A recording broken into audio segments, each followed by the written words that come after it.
Warning, due to some language and subject matter, listener discretion is advised.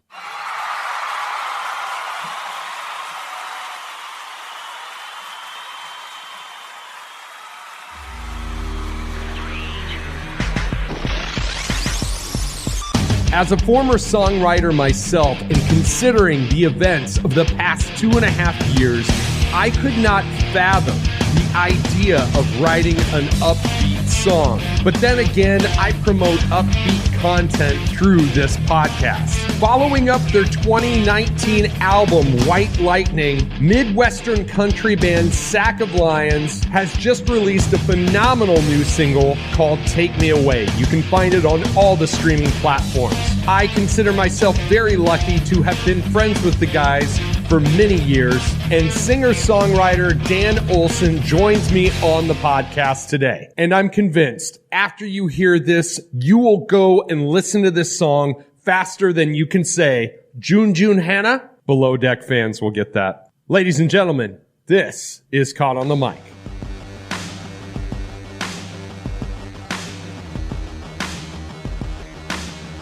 Ladies and gentlemen, I am face-to-face with my friend, Dan Olsen from Sack of Lions. It's been a big day for you, sir, hasn't it? It's been an amazing day so far. Today, Sack of Lions released their brand new single, Take Me Away. And I got to tell you, I'm listening to it, and this kind of goes along with what you posted on Facebook earlier. These are hard times to write an upbeat song. Like, I remember whenever I played in bands, it was different times. It was a different era. But to come out with something that's upbeat, but also has like an emotional feel to it, that's quite a feat. And so congratulations, sir. The song sounds awesome. Thank you so much. Yeah, it's like all of my songs are usually sad as shit. Like all like heartbreak sad. Because that's my favorite kind of song. It's like about loss and that everybody can relate to. And like I wrote this, like the demo, probably about 1.5 years ago. And I was just like in a really good spot in my life. And I was just happy. And I'm like, you know what? And then what's crazy, it was like during a pandemic, I was the happiest, you know? I mean, because, you know, you gotta just be positive. You can't control the shit that's going on around you. So I was like, man, I wrote the demo and I sent it to Phil. And I'm like, is this stupid with like the woo-hoo? Like, is this going to get us booed out of everywhere we play? And like within a few hours, he'd already sent me back his added parts on it. I was like, we might have something here. And I mean, today's just been incredible. The response has been amazing because I've seen everybody and their brother, all of our mutual friends just sharing it all over the place. Yeah. And that's just what's so amazing about having like the network of friends that we have that, you know, even if it's people that this isn't their style of song, they're still sharing it and stuff. So the support's been outstanding. It's just amazing. We share a mutual friend with Ryan Osbar, and you guys have kind of really made this transition stylistically. You've been longtime fans of country, but you guys have played in rock bands way ahead of this. You have made this flawless transition that is just something to be in awe of. Well, thanks, man. Yeah, it was, I mean, I started out, I always wanted to play music since I was a little kid. Like I started taking piano lessons when I was 6. And like, I remember when I was like in 2nd grade, you had to draw a picture of what you wanted to be when you grew up. And I drew a picture of like what looked like David Bowie, like this, like pink hair, makeup on, guitar, microphone. And everybody else is drawing like firefighters and policemen and lawyers and doctors. I'm just this oddball. And I still can vividly remember this picture. And I remember taking it to my mom and I was like, what's this? Like, is this possible? She's like, you may want to look at some other options too. Right. But I mean, I always wanted to do it. And then we started playing like punk music when I was like 18. I was like, I think everybody starts in a punk band because it's 3 chords, shit ton of distortion, hide all your mistakes. And, you know, and then I started playing like in a harder band, Felt, which we played with 3/4 Evil a few times back in the radio scope. Well, like, I mean, this is a long time ago. And, you know, after that, I was like, I always grew up like listening to country. I listened to like, my parents had this old, tall, like hi-fi player, and I'd listen to like a ton of Ray Charles and Elvis, and then, you know, Alabama, and then on to like all the 90s country, like Alan Jackson and Garth Brooks and all this stuff, like all these like super catchy, like 3-minute songs. They were like a little bit longer than a pop song, but they told the story. They got in and out, big catchy choruses. And I'm like, well, shit, man, I can do that. But I was always terrified of like putting myself out there and writing honest lyrics. Like I could write like metal songs and stuff like that, but I was like, if I'm going to bare my soul to these people, I don't want to get like, oh, this guy fucking sucks. Like, well, I don't give a shit about his story. But so it took me a long, long time to be like, you know what? I'm just going to do it and be out there. And then like, we've been doing this for about 10 years now. And it's just slowly every year it gets better and better and better. And, you know, I started out with just me and Dylan, which, you know, Dylan Wade, he played Reagan era for a little while. Yeah. So he plays bass with us. And we wrote this song right when we were going to start doing this, like in, 2010. It was just this untitled song. It was a country song. It was called A Dog Named Tim. It has nothing to do with dogs. Just as we'll get through the interview, I'm terrible at titles of things. So we wrote the song, we submitted to this contest, and we got chosen to do this like writing session with Roseanne Cash. Oh, wow. Which, I mean, was amazing. I mean, you know, Johnny's daughter and her history of her singing, you know, the Opry and everything. And we're going to this thing. It was down in the old market. I think it was in the Kaneko or something like that. And I was like, we should have a band name if we're going to go meet Roseanne Cash. And Dylan's like, well, it's either Leather Tuxedo or Sack of Lions. And I was like, right. It was just like that. And we walk in and we're like, hi. And I was like, hi, we're Sack of Lions. And that's how the name came from. It means absolutely nothing but just an on-the-spot decision. But yeah, it's and that was just like the start of Sack of Lions was that day. And then, you know, fast forward to now, we have these songs. I'm like, gosh, we need a drummer. And I've played with Dave Collins for all these years. And he's like the go-to drummer for everybody in town. Right. But he's been a dear friend of mine for a long time. So I was like, you want to play in a country band? And he's like, hell yeah, I'll play in a country band. And I was like, well, man, we need a lead guitar player. And I was like, well, fuck, we should get Phil Reno. I'm like the best guitar player in town. And I remember I talked to the Reverb one night, and I'm like, we were just at it might have been a Pony Creek show maybe. But we were just there, and I was like, hey, dude, would you want to play in some songs? He's like, yeah, send him over. And then Phil's like, I'm in. And I'm like, holy shit, I just fucking made an all-star band for my songs. But it's progressed so far of like, not just me being like, hey, here's the song, we're going to play it. Like Phil writes his own parts, Dylan, Dave, everything comes together to make it what Sack Alliance is. I think from watching you guys from afar, you could definitely tell that there's been a metamorphosis of this being a project of one man to being an actual band, the sum of all of its parts. And you can hear that in the recordings too. What was the last album? White Lightning, I believe? Yeah. Yep. And that was very, very, very well put together. And you could tell that was a group effort. So. Oh, absolutely. Yeah. It is just, I mean, I'm sure that you have been like this too, you know, being a front man, you're like, sometimes you have to take that step away. You can't be like, this is how I want it to sound, and this is the only way it's going to be. And then I hear like Phil write a lead, and I'm like, oh yeah, what am I doing? This needs to be a collaborative effort. And that's what's taken us from just like playing the Reverb every 3 months to, you know, doing a shit ton of shows, opening for nationals, almost every single show, touring. I mean, I just got back from the UK for 2 weeks. Those guys made this band so much bigger and better. Drawing my own personal experience, it's, you know, I was talking with a buddy the other day, and he was talking about Buddy Rich, the old jazz band leader Buddy Rich. Now, Buddy Rich had this reputation of being verbally abusive towards his bandmates or people that were in his band.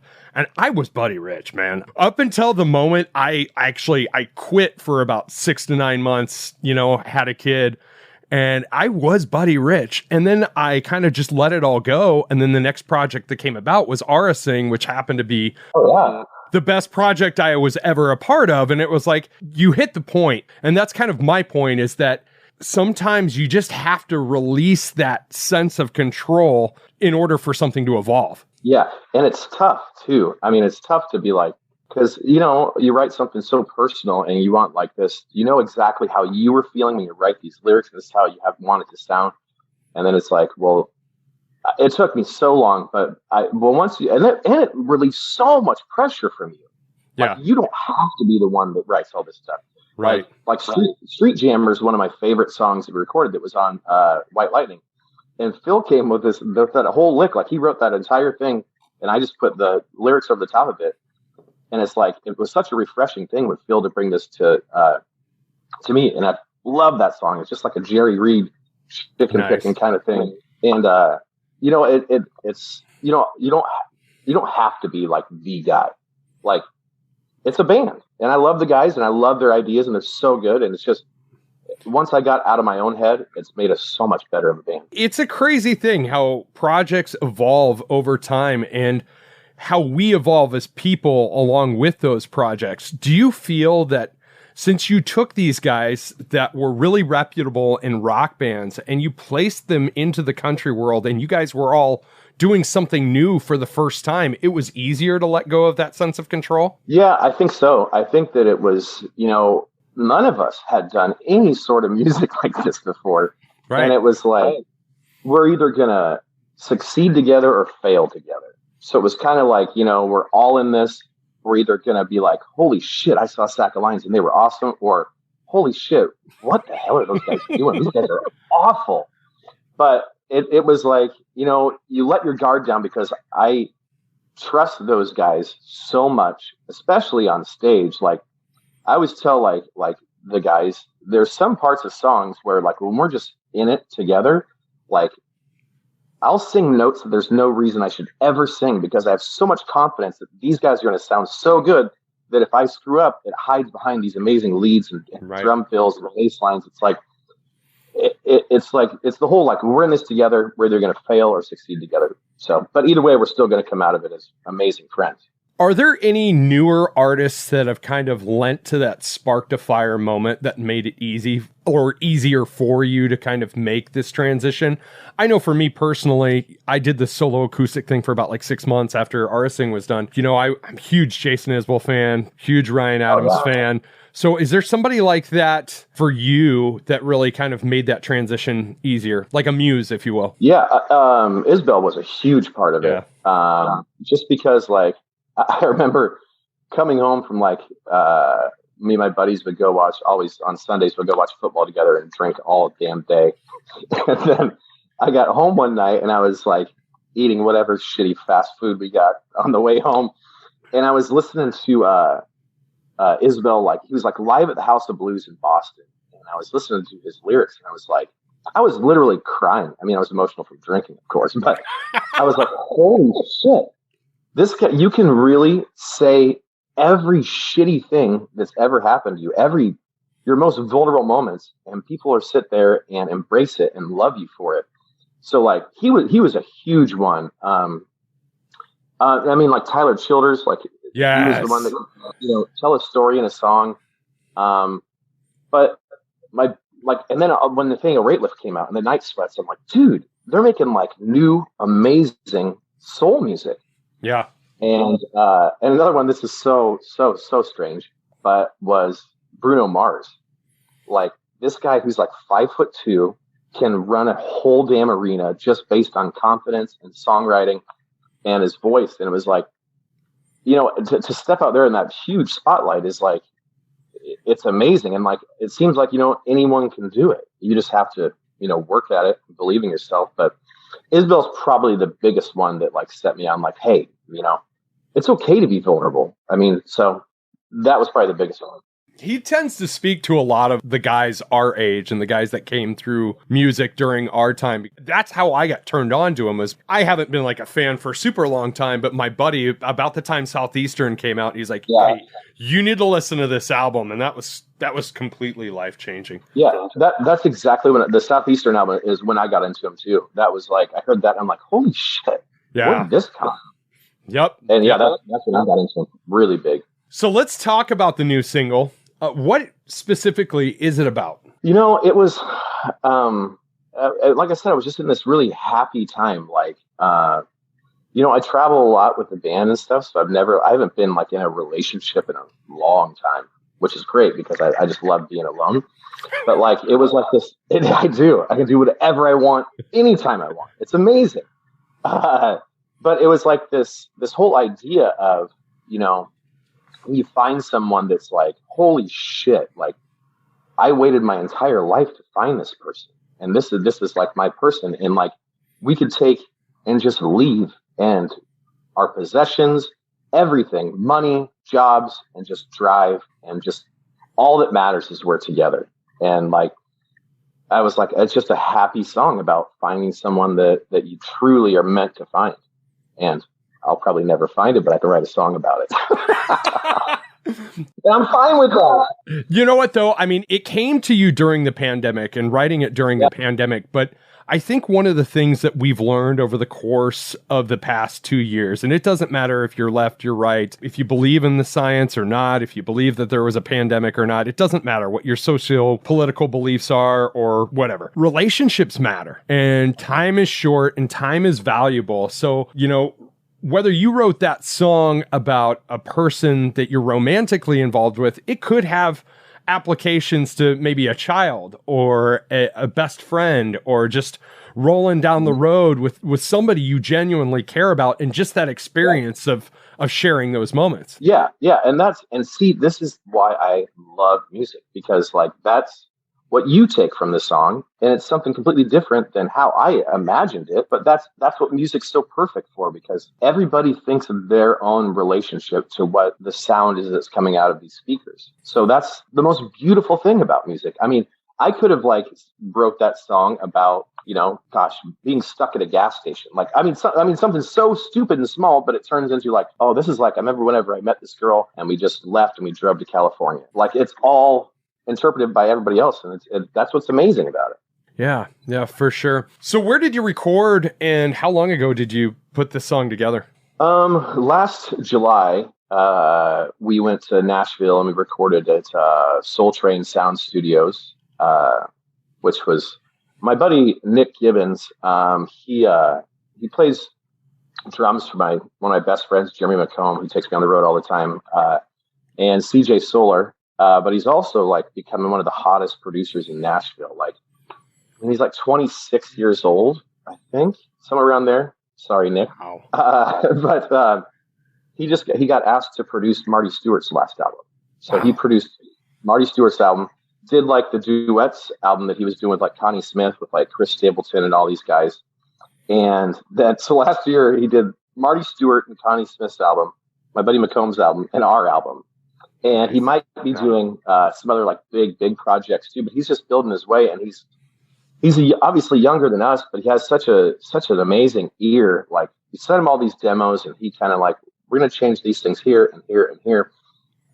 None of us had ever worked with a producer before, so it's like we get in our van, we drive to Nashville, and then we like go to the studio early the next morning, ready to go, and we run through this song, and we're like, we're going to change this and this and this, and it's like, we all look at each other like, he's telling us how to play our own songs? And, you know, you got to get over that, because, like, if a country music Hall of Famer and Marty Stewart can take notes from Nick, sure as shit, a band from Omaha Counts Bluff can take notes. And once again, you got to get out of your own way and be like, hey, he's doing this for the greater good. He wants the song to be the absolute best. So it took a few drinks and a few cigarettes out on the deck. Like, hey, it's gonna be fine. Listen to Nick. And by like 5 hours in, we're like, what else do you got for us? What do you want to change? What else do you got for us? And I mean, the songs are really close to the same, but there's these small little tweaks that he made. And like, Dave changed your drum beat just for like 4 bars here, and like Phil lay off just a little bit here, then come back. I mean, it was just these small tweaks, but it made it so much better. And like, the studio was so cool. I mean, Johnny Cash, Dolly Parton, Crosby, Stills, and Nash. I mean, a couple weeks before we were there, Carrie Underwood had a Christmas album there. Like, I mean, it's like everybody it's been around since like the, 50s. And Ray Charles, I mean, like everybody that I love has recorded there. And then it was us. And we cut it 5 songs over 2 days. And then he mixed those down. Then I went back in August and tracked all the vocals. And then one of my other good buddies, Rick Huckabee, who's an amazing person and musician. I mean, he was Tracy Lawrence's guitar player for 14 years. He had a short stint playing in Exile. I want to kiss you all over. Exile. And he's just an amazing songwriter. He's wrote some big hits, but he went in and like sang all the backup vocals in like one take. And then, we got that all recorded, and then we sent it off to Sterling Sound with like Calvi and Falone, who've worked with like they mastered the Born to Run album. Oh wow! They mastered David Bowie's Young Americans. They did like Casey Musgrave's Golden Hour, like all these huge albums, and then us, which is crazy. But yeah, and it was a long process because Nick was so busy with the Marty stuff, and then he tours with Jeremy and tours with CJ. So recorded in July, finally got like the first mixes back in I think December, and then got it mastered in February, and we've had it for a little while. So we just wanted to take some time to, you know how it is releasing music. Yeah. You got to have it like 90 days out, and all this shit. So, but no, it was. Oh, definitely. I think we're going to try to go back this summer and cut another 5 songs. We're going to release a few singles through the summer and then do another 5 songs like this fall, and then do have a full album by like next February or something like that. I was going to ask you what your release strategy was, because everybody that I've had on the show from the music industry, I've asked the same question to. Is the future of the music industry not necessarily full albums, but singles that are spaced out because of streaming? Yeah, I mean, it looks like that's the way it's going. I mean, it sucks. Yeah. Because my favorite thing was putting an album on and just listening through front to back. But now, I mean, society's like, we want everything right now. So it's like all these like major label artists are like, we're just putting a single out every six to 8 weeks. And it's just single. Because, I mean, nobody's going to pay for the filler because nobody really buys, besides vinyl, physical anymore. And like, no one buys full albums on iTunes. So it's like, it may turn into all singles. I mean, that's kind of our plan for the summer, is to release like 3 or 4 singles. But I don't know. It's just, it is what it is. I mean, you just got to adapt. Right. I mean, it kind of sucks because I love the idea of full albums, but I don't know if I'll ever be like that again. Yeah, I tend to take 2 opinions on it. And one is exactly, I share yours as well. Like sometimes you want to take an album and create a composite story, start to finish and go through those highs and those lows. But on the flip side of it, it allows you the opportunity to eliminate any chance of a misfire. Oh yeah. Mm-hmm. I mean, how we've watched this happen before. How many times has somebody planned a single, released a single, and then it's just it's a dud, Yeah, and that's, I mean, especially when like now labels, they don't have to do like, here's $500,000. Go get us, 12 songs. We're going to release 10, or give us 18 songs. We'll release 10. Now it's like, here's 10 grand. Give me 1 song. And they go in and do that. And they're like, if they like it or not, whatever. I mean, but then again, everything now has to be like approved, the up down. Like, major artists are being like, here's our song. I'm like, okay, we like it. Go cut it. Or it's like, no, bring back another one before they even head into like a big studio to cut it. So it's like I hate to say it, but it's like a science formula anymore. Yeah. I mean, and what's even worse, and I pray to everything that may or may not God out there, that it doesn't go this way, but there's people on TikTok now that are releasing like just a verse, and then like 6 weeks later, a chorus. They're releasing one song over like 2 months. Yeah. I'm like, what is this? That is like destroying art in every single way. It's crazy to think about that. It's weird. It's slow marketing. I've got this duality about TikTok as well. I mean, since you brought it up, where I think if you're a creative and you are not finding a home on TikTok, you are missing out on the last true algorithm, because it is the last social media network where the algorithm is user generated as opposed to platform generated. So in the context of what you're saying, like what's his name? Charlie Puth. He did that Light Switch song. That song that's huge right now was exactly what you were talking about. It's a byproduct of TikTok. He basically, over the course of 3 to 6 months, wrote that song through 1-minute clips over TikTok and just showed his whole process. Now it's like one of the biggest songs of the summer in its complete composite. So kind of going to exactly what you're saying, the way music is being marketed now is much different than what we came up on. Oh, yeah. And like, that's what, like, and I'm trying to be a lot more active on TikTok now, because like, we were just talking about it when we were overseas. Like all these like artists are getting major deals off of TikTok. It's like, you know, they're breaking shit. I mean, like Old Town Road came off of TikTok. Like that dude, what's his name? Masked Wolf, that What You Know About Roland. Yeah. It was Shazammed 1 billion times.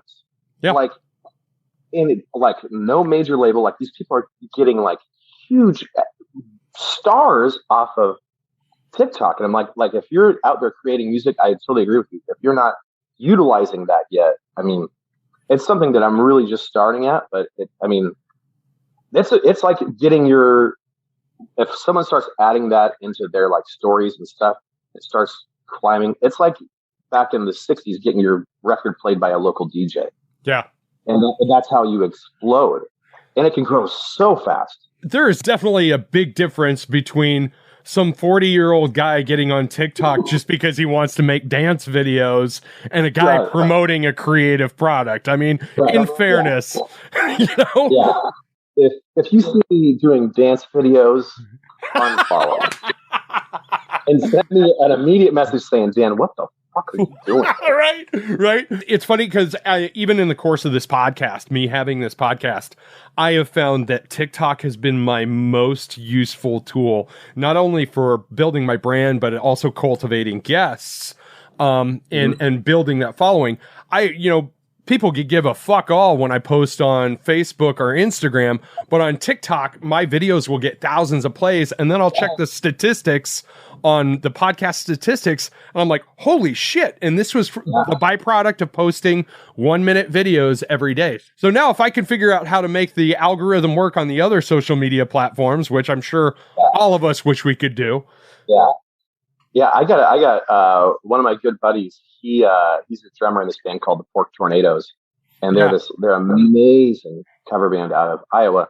And he has a podcast called The Confused Breakfast, and it's like reviewing like old movies and stuff. And he just started it. They went on TikTok, and he said, you know, the easiest way to grow something is like post something that's not divisive, but will make people comment, like, should so-and-so have been Marty McFly instead of Michael J. Fox? People like, they'll die on that hill for Michael J. I mean, right.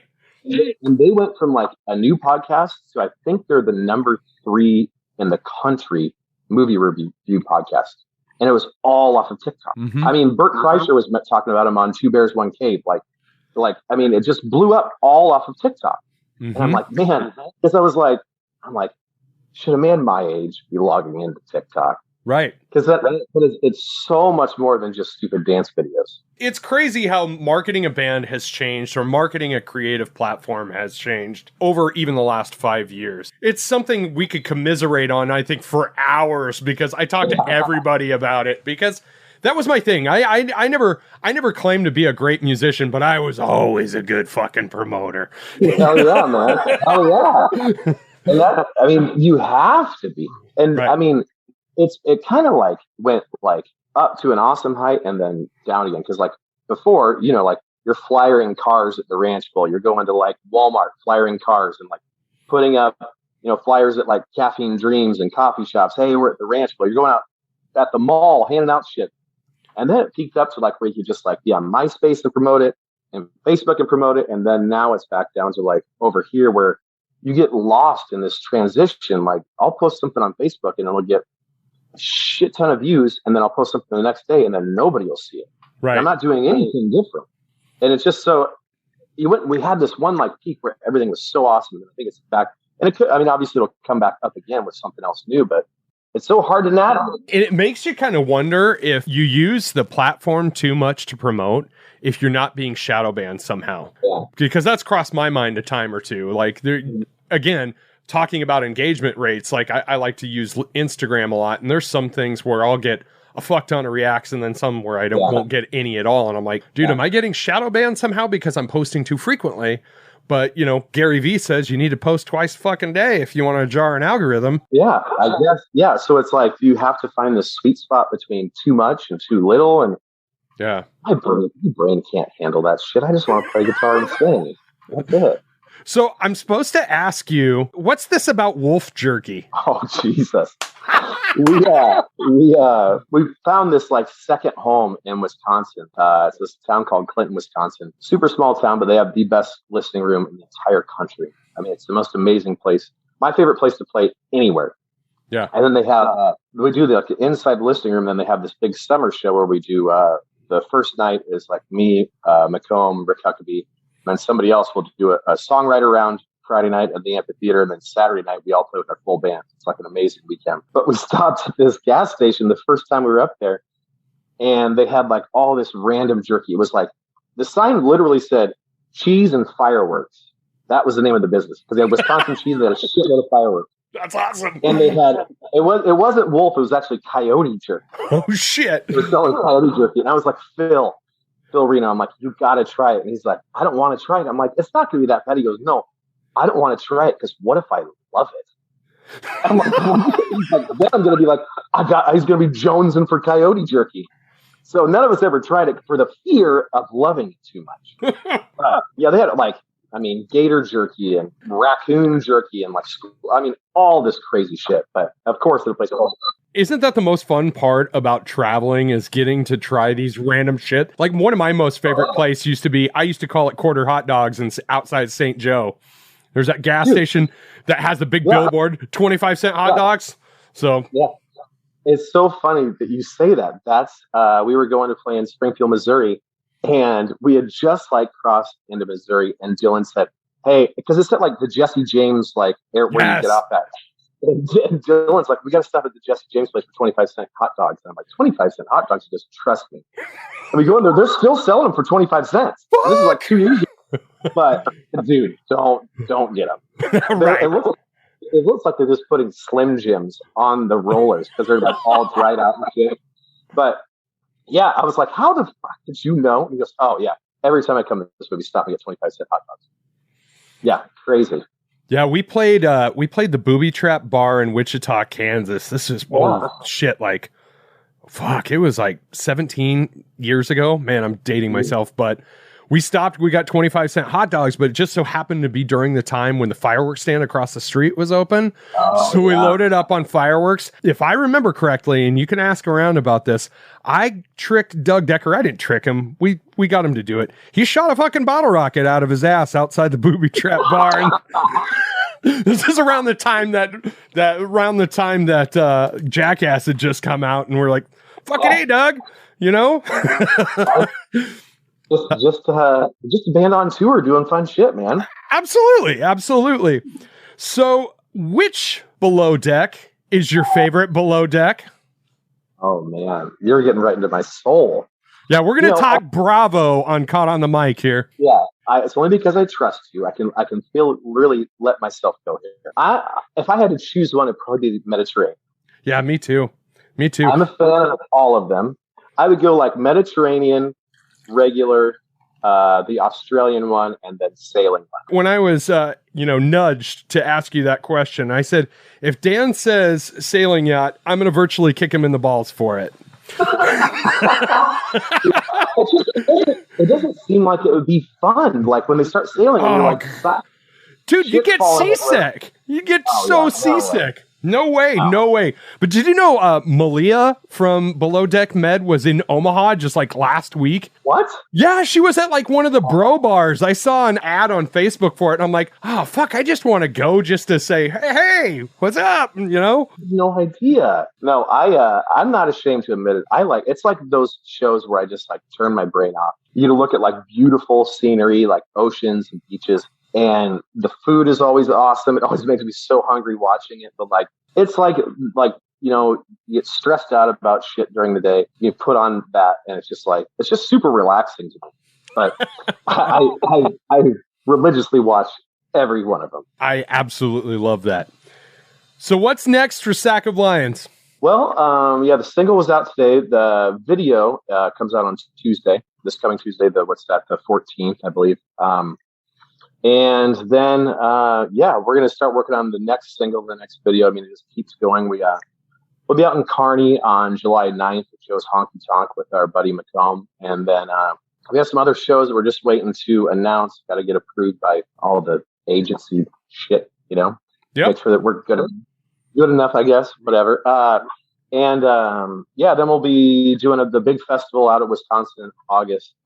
And then we just got back from the UK, and the response over there was insane. We already got asked to come back and do a couple songwriter rounds in November, so we'll go back over there with Jeremy again. And just kind of, we took all this work to get this album out. So it's kind of like, we're gonna take a breath here, chill for a couple weeks, and then get right back into booking and playing and really ramping up through the rest of the summer. Awesome. Where can everybody find you online? SACalliance.com. It's all of the socials, Instagram, Facebook, TikTok now. Anywhere out there you can find us. You can listen to everything on Spotify, Apple Music, Pandora, all that crap. So it's so the next big thing is the video that comes out on Tuesday, which shockingly, hopefully nobody really realizes, but I shot it all on an iPhone, the new iPhone 13. And it turned out what I think is pretty cool. So our entire budget for this music video was $58. I paid $58 to Rockbrook Camera to rent some lights, and I just shot it all myself. I had our buddy Dave Poole, helps manage the band. He shot some of it, and the rest, and I just edited it all in Premiere Pro myself. And I think the next one we're going to do, I'm going to let someone else do all the shooting and editing. It was one of those things where I got to take a step back and let someone else do it. But it turned out really cool. I'm really excited. That's awesome, dude. We got to do this again. Yeah, for sure, man. We got to get all those other fuckers you play with to do this with you and do this in multi-round here. Yeah, it would be cool if we could find a time where we could actually do it all in person, all the whole band and you sit down. That'd be rad. Have some beers, hang out. Oh yeah. Absolutely. Thanks for doing the podcast, sir. The world is a better place with you in it, man. Oh, thank you, brother. Thanks for everything. I can't wait to listen to this and share it with everybody, man. You're awesome, dude. I don't want to totally fanboy out, but I have been hyped on that song since last week, since they released it. I even played it for my wife a few times and said how proud I was of my friends. Go check it out. Take Me Away by Sack of Lions. There's another song of theirs off their White Lightning album that I love. It's called Run Tell Ya Mama. Check it out right now. Make sure you give Sack of Lions a follow on all forms of social media. There are website links there, sackoflions.com.